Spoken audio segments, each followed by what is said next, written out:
கர்த்தருடைய பரிசுத்த ஸ்தோத்திரம். என்னையும் ஒரு சிறு சாட்சியான ஃப்ரெண்டை ஒரு நன்றி செலுத்துகிறேன். என் பேர் சாந்தி. பம்பலேருந்து வரேன். என் பொண்ணு ஃபேபி உமா. போன மாதத்தில் அவளுக்கு ஒரு முதுகில் ஒரு சின்ன கட்டி வந்தது. அது சூடு கட்டின்னு நினச்சிட்டு நான் அப்படியே விட்டுட்டேன். ஆனால் அதுலேருந்து அவளுக்கு வலி ஆரம்பிச்சிக்குது. சரின்னு சொல்லிட்டு நான் ஹாஸ்பிட்டல் போகலான்னு சொல்லிட்டு டாக்டர் பிரேமராவை போய் பார்க்க போனோம்.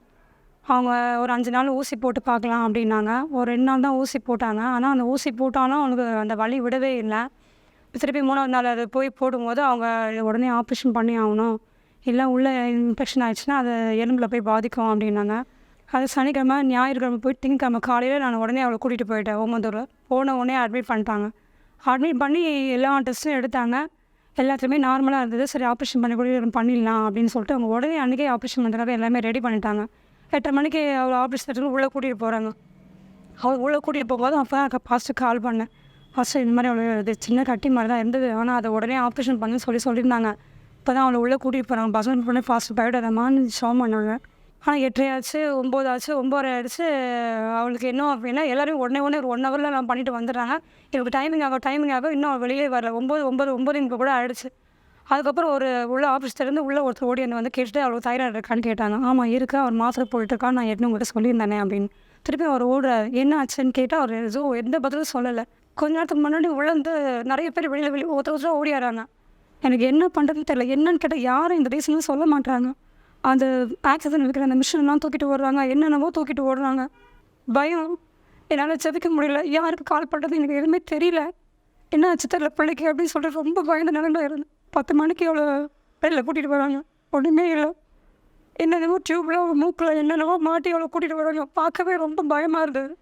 என்ன ஆச்சுன்னு கேட்டால் அவளுக்கு கொஞ்சம் மயக்கம் அதிகமாகிடுச்சு, அது காலையில் தெரிஞ்சிடும்னு சொன்னாங்க. அதுக்கப்புறம் 12 மணிக்கு ஒரு டெஸ்ட்டு கொடுத்து மாதிரி 5வது மணிக்கு போய் அந்த ரிப்போர்ட்டு வாங்கிட்டு வாங்க, அந்த பிளட் டெஸ்ட் கொடுத்துட்டு ஒவ்வொன்றா கொடுத்துட்டே இருந்தாங்க.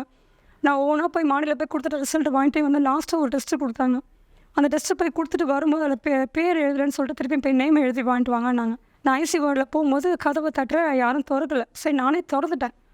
திறந்தா இவளை சுற்றி 10 பேர் நின்றுட்டு அவளை ஹார்ட் பக்கம் கையை விட்டு வச்சு புஷ் பண்ணுறாங்க.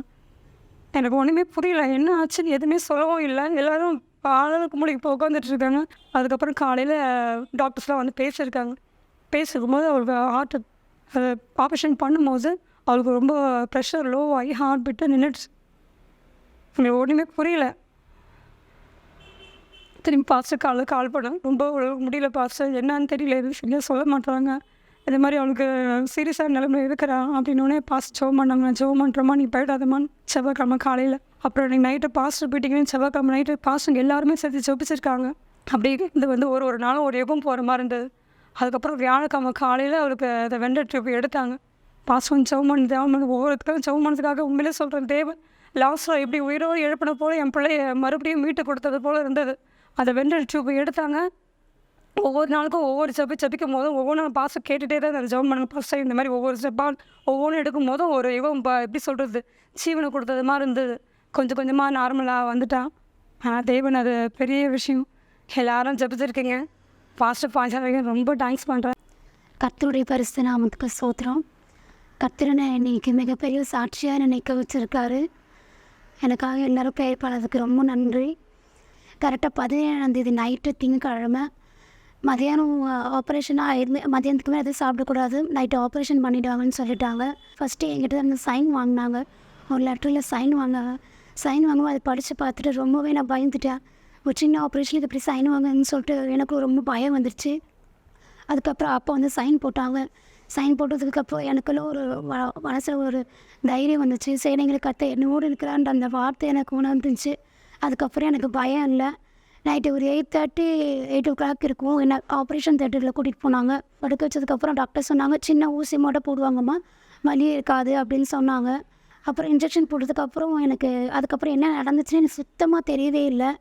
கண்ணு முழிக்கிறேன், ஆனால் என் கண்ணெல்லாம் கட்டியிருக்காங்க, வாயை டைட்டாக மூடியிருக்காங்க, கை காலை நான் அசைக்க முடியல.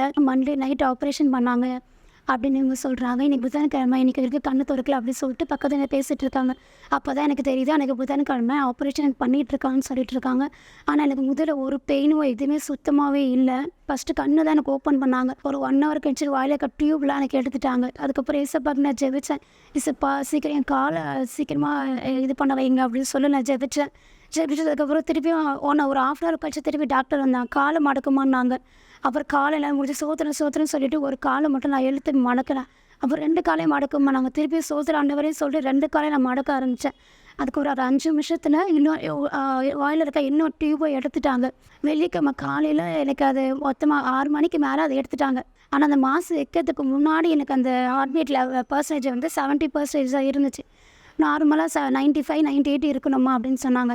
எடுத்ததுக்கு அப்புறம் நான் கொஞ்ச நாள் நார்மலாகவே சுவாசிக்க ஆரம்பித்தேன். அதுக்கப்புறம் சனிக்கிழமை வந்து டாக்டர்ஸ் எல்லா டெஸ்ட்டும் எடுத்தாங்க, இசிஜி எடுத்தாங்க. ஆனால் வெள்ளிக்கிழமை பார்த்தது கூட சனிக்கிழமை பார்த்ததுக்கு நிறைய டிஃப்ரெண்ட்டாகவே இருந்துச்சு. நான் வெள்ளிக்கிழமை நைட்டு ரொம்பவே ஜெபிச்சேன், ஏசப்பா எல்லாமே மாறணும்னு சொல்லிட்டு ஜெபிச்சேன். ஆனால் மறுநாள் வந்து டாக்டர் பார்த்துட்டு எப்படி ஒரே நாளில் நல்லாவே இம்ப்ரூவ் ஆகிருக்கு அப்படின்னு சொல்லிட்டு பார்த்தாங்க. அதுக்கப்புறம் எனக்கு அந்த மாதம் வைக்கவே வேணாம்னு சொல்லிட்டு ரொம்ப சந்தோஷமாகிடுச்சு. ஞாயிற்றுக்கிழமை காலைல பாஸ்டருக்கு மெசேஜ் கொடுத்துருந்தாங்க. அந்த மெசேஜ் கேட்டிருந்தேன். அப்புறம் பாஸ்டர் சொன்னாங்க, நான் என்னோடய ஃபேஸ் போட்டு ப்ரேயர் பண்ணாங்க, அதை நான் பார்த்தேன். அதுக்கப்புறம் நார்மல் வார்டுக்கு மாற்றுறேன்னு சொல்லிட்டு மண்டேனா நார்மல் வார்டுக்கு மாற்றிட்டாங்க. அங்கே மாற்றினதுக்கப்புறம் அங்கே எனக்கு எல்லாமே டெஸ்ட் எல்லாம் பார்த்துட்டே இருந்தாங்க. கொஞ்சம் கொஞ்சமாக எல்லாம் கம்மியாகிட்டே இருந்துச்சு. அதுக்கப்புறம் அன்றைக்கி 28ஆம் தேதி இருக்கும். அன்றைக்கி எனக்கு வந்து பார்த்துட்டு எல்லாமே நார்மலாக இருக்குமா, எனக்கு எல்லாமே கிளியர் ஆகிடுச்சு. கர்த்தருடைய கிருபையால் எனக்கு என்னென்ன ப்ராப்ளம் இருந்துச்சோ எல்லாமே நார்மல் ஆகிடுச்சு. எனக்காக ப்ரேயர் பண்ண எல்லாருக்காகவும் நன்றி செலுத்துகிறேன். பாஸ்டருக்காகவும் நன்றி செலுத்துகிறேன். சபையார் எல்லாருக்காகவும் நன்றி செலுத்துகிறேங்க.